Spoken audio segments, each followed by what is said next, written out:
damai sejahtera Allah yang melampaui segala akal, itulah kiranya menyertai kamu sekalian. Amin.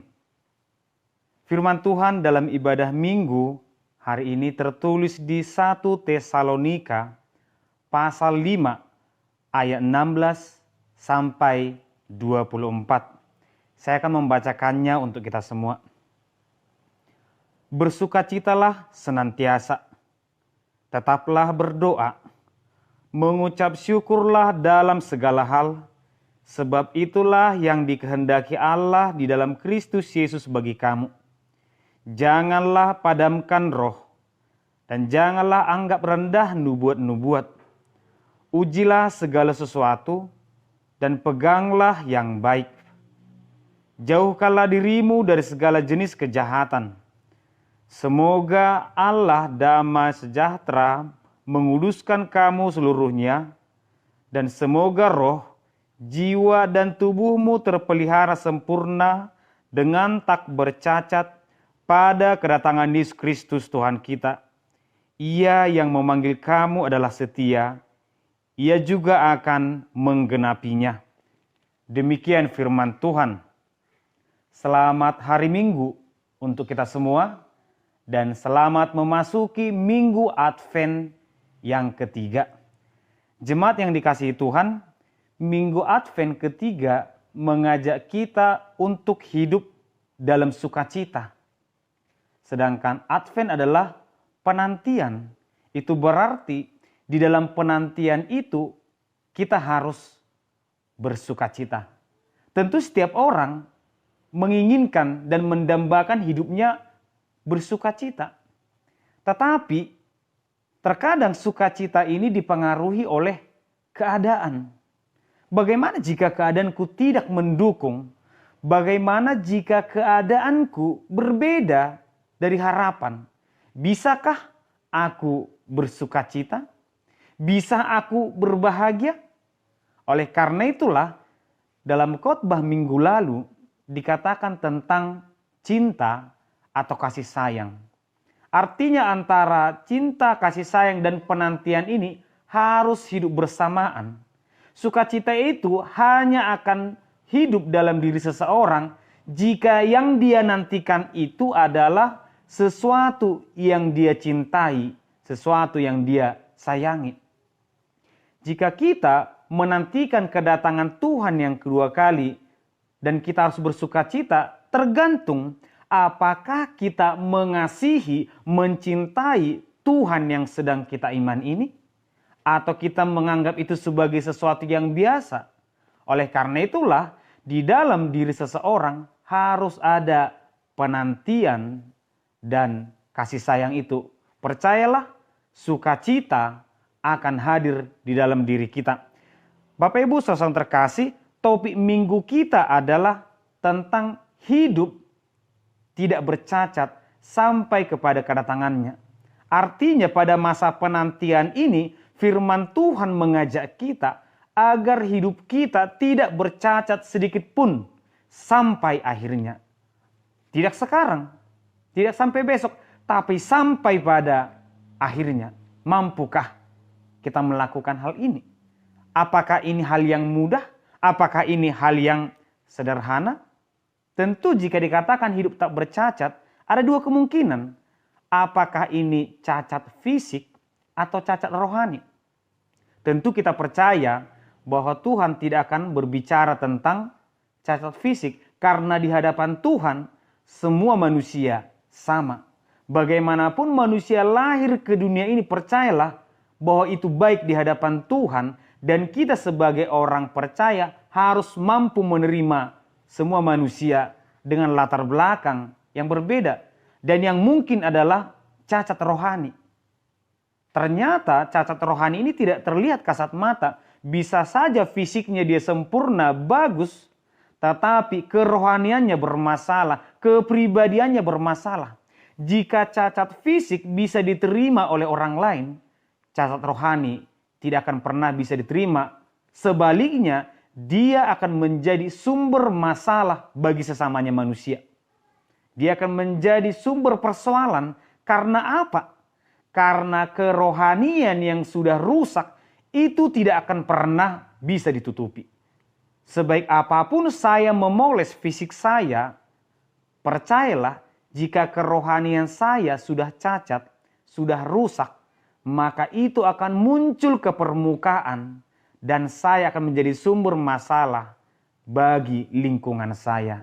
Demikianlah firman Tuhan mengingatkan kita, mengingatkan jemaat Tesalonika, tetap setia, jangan dirimu cacat hingga pada nantinya.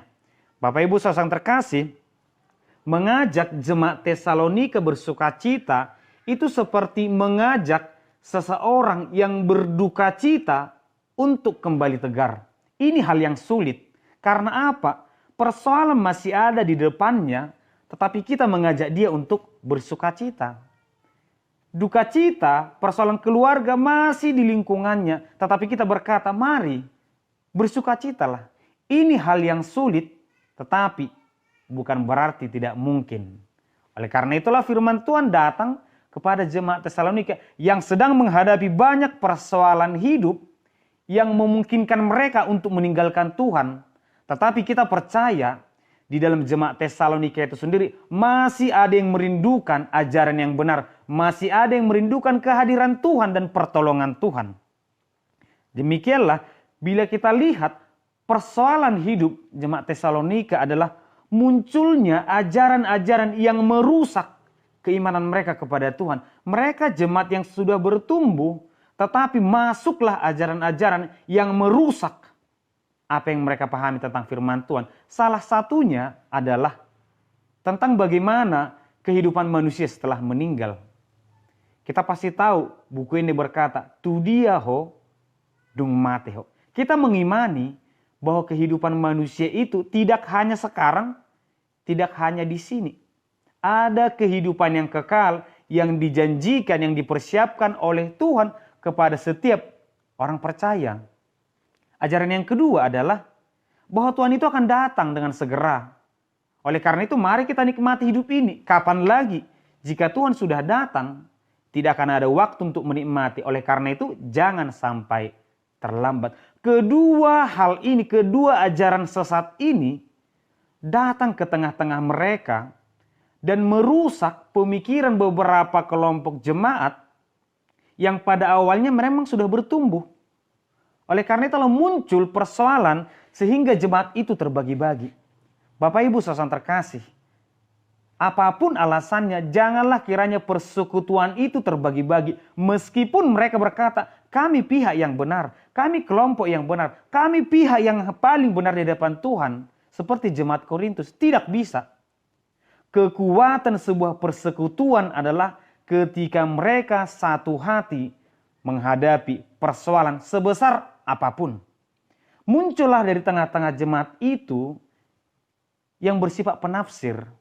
Karena ajaran tadi yang mengatakan hari Tuhan akan datang, maka mereka berkata, mungkin hari Tuhan besok. Jadi mari kita hanya berkumpul dan berdoa menikmati hidup. Mari kita berkumpul, jangan lagi pergi kemana-mana. Karena toh juga hari Tuhan akan datang. Ini salah. Firman Tuhan atau Yesus sendiri sudah mengatakan, aku pun tidak tahu kapan aku datangnya. Yang Tuhan katakan hanyalah berjaga-jaga. Sehingga dalam masa-masa Advent ini, mari kita hilangkan dari pikiran kita ramalan tentang kapan hari Tuhan. Yang hanya kita tahu adalah Tuhan pasti datang dan Tuhan mengharapkan kita setia agar tidak bercacat. Demikianlah juga banyak ramalan dari dunia ini. Ramalan bintang, ramalan horoskop dan lain sebagainya. Apa sikap kita? Haruslah kita tidak percaya sedikit pun kepada mereka. Kita hanya percaya bahwa masa depan ada di tangan Tuhan. Yang kedua adalah jemaat yang apatis atau pasif. Bisa jadi ketika persoalan muncul dalam sebuah persekutuan, penyakit terbesar adalah ketika ada di tengah-tengah persekutuan itu yang sifatnya apatis. Tidak peduli entah apapun yang terjadi dengan persekutuan itu. Mau persekutuan ini rusak, yang penting tidak merusak kehidupanku. Bagaimana jika kewarganegaraan kita seperti itu, mau apapun yang terjadi di sana, Tidak masalah, yang penting aku masih bisa makan enak. Mau mereka baku hantam, aku tidak peduli. Yang penting kehidupanku tidak terganggu. Ini kesalahan besar. Karena kita sebagai orang percaya berperan penting terhadap lingkungan. Karena firman Tuhan juga datang kepada jemaat di pembuangan. Kemanapun kamu aku buang, usahakanlah kesejahteraan kota. Berarti tidak boleh orang percaya hidupnya apatis atau pasif dalam keadaan apapun. Senang atau tidak senang, kita harus aktif. Oleh karena itulah, sifat-sifat yang pasif ini sungguh sangat berbahaya dalam persekutuan itu. Tetapi masih ada kelompok yang ketiga yang masih aktif. Meskipun orang lain melakukan apa yang mereka pikirkan, apa yang mereka mau, apa yang mereka cintai, tetapi percayalah, masih ada orang-orang yang setia kepada Tuhan, yang merindukan pertolongan Tuhan. Dalam keadaan inilah firman Tuhan datang kepada persekutuan ini. Bersukacitalah, terjagalah hatimu, setialah kepada Tuhan. Tentu kita kembali kepada topik tadi tentang sukacita. Bagaimana kita mengajak jemaat Tesalonika untuk bersukacita, padahal persoalan di depan mereka. Padahal masalah di lingkungan mereka, di sekitar mereka. Apakah kita bisa menganggap sekitar itu tidak ada? Apakah kita bisa menganggap seakan-akan permasalahan itu tidak ada? Ternyata tidak bisa. Persoalan itu akan tetap ada. Tetapi yang membuat mereka bersukacita bukan menyediakan keadaan, namun melihat masa depan. Yang dikatakan dalam nas bacaan Mazmur 26. Orang yang menabur dengan berurai air mata, menangis. Percayalah, dia akan kembali dengan bersorak-sorai. Dia tetap menangis ketika bekerja. Dia tetap sedih ketika menabur. Namun dia percaya, dia akan bersukacita nantinya. Dia percaya bahwa hidup ini tidak hanya hitung-hitungan manusia. Tidak hanya ukuran akal manusia. Tapi dia tahu bahwa hari esok itu ada di tangan Tuhan. Sehingga pemazmur berkata, mengapa engkau gelisah, hai jiwaku? Atau Yesus berkata, jangan khawatir akan hari esok. Karena hari esok itu ada di tangan Tuhan. Dan kita tidak boleh mengukur kuasa Tuhan. Kita tidak boleh membatasi kuasa Tuhan. Sukacita yang jauh lebih besar mampu Tuhan berikan ketika kita betul-betul berserah hanya kepada Tuhan. Demikianlah firman Tuhan hari ini betul-betul mengajak kita, sukacita itu tidak terduga. Sehingga janganlah sukacitamu rusak hanya karena keadaan di depanmu. Tetapi firman Tuhan juga mengingatkan kita dalam kisah-kisah di Alkitab, banyak hal yang membuat kita bersukacita akan penyertaan Tuhan. Ketika Yesus mampu mengubah 5 roti 2 ikan. Betapa hebatnya. Apalagi dengan hidupku yang sederhana ini, pasti Tuhan bisa menolong. Ketika Tuhan mampu menolong janda Sarfat, memberikan makan dengan hanya segenggam tepung untuk jangka waktu yang sangat lama. Tuhan itu luar biasa. Sehingga pertolongan Tuhan juga harus kita genggam, jangan kita lepas. Namun ada syaratnya dalam firman Tuhan. Yang pertama dikatakan, tetaplah berdoa. Betul, sebagai orang beriman. Jangan pernah ragu akan kuasa doa. Tetap berserah kepada Tuhan apapun keadaannya. Dimanapun apapun persoalan hidup. Tetap berdoa, tetap berserah kepada Tuhan. Yang kedua, bersyukurlah dalam segala hal. Betul memang bahwa ternyata apapun yang sedang kita alami saat ini, jangan lupa untuk bersyukur. Ketika kehidupan kita membaik, bersyukur kepada Tuhan. Ketika kehidupan kita tidak seperti yang kita harapkan, tetap bersyukur. Karena ketika aku mampu bersyukur dalam hal kecil, pada saat itu sebenarnya Tuhan akan melayakkanku untuk bersyukur dalam hal yang jauh lebih besar. Bersyukur dalam segala hal.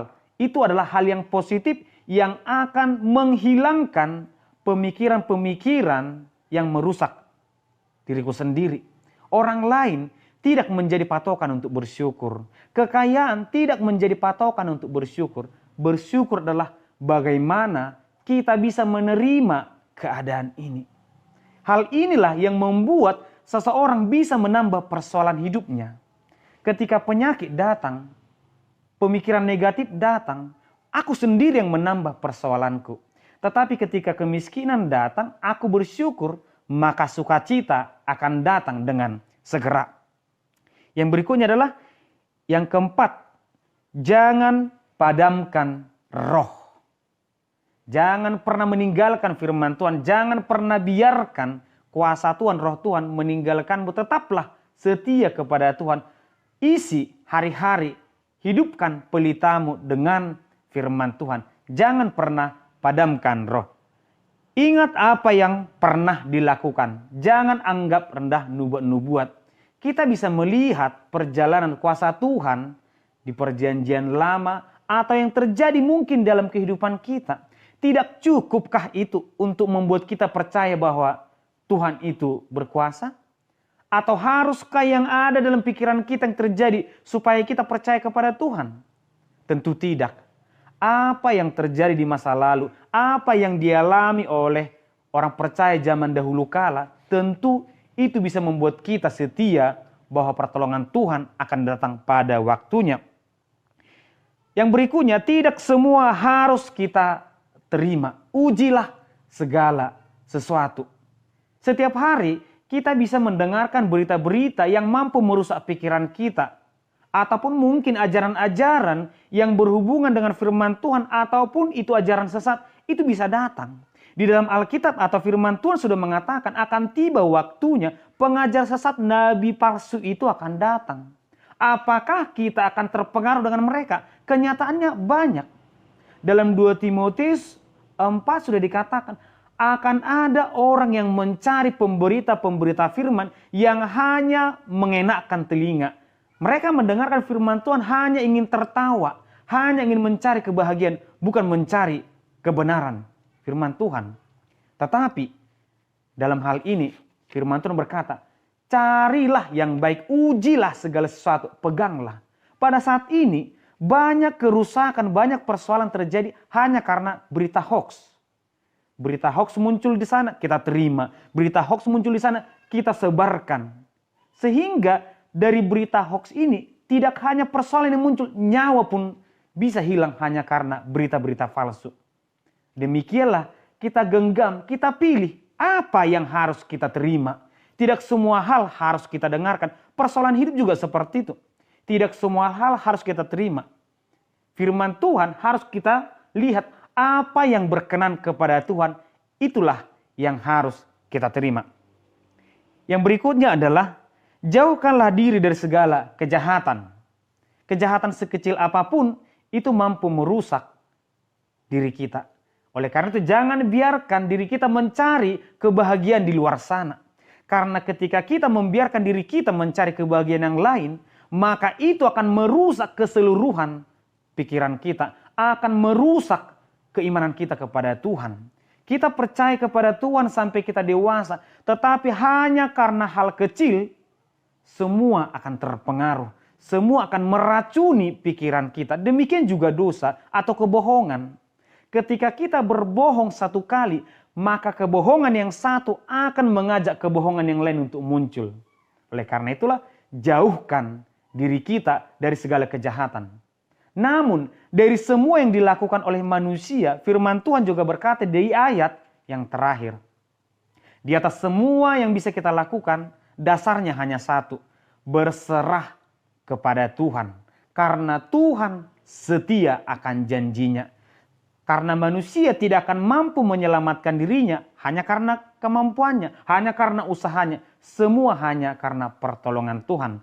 Sehingga hidup orang percaya adalah hidup yang berpengharapan, hidup yang bersandar, hidup yang hanya mengandalkan Tuhan. Percayalah, sukacita akan hadir di tengah-tengah kita ketika kita hanya mengandalkan Tuhan untuk masa depan kita dan untuk apa yang kita lakukan. Setialah kepada Tuhan, jangan bercacat hingga pada akhirnya. Amin, kita berdoa. Terima kasih Tuhan, kami mendengarkan firman-Mu. Engkau menguatkan kami Tuhan agar kami bersuka cita dalam keadaan apapun. Ketika kami pun dalam hal sulit, kami percaya bahwa pertolongan-Mu akan nyata. Di minggu Advent yang ketiga ini Tuhan, Engkau mengingatkan kami agar kami tidak bercacat, agar kiranya kami menjaga kehidupan kami, menjaga kerohanian kami. Tuntun kami selalu Tuhan. Di dalam nama anak Yesus Kristus kami berdoa. Amin.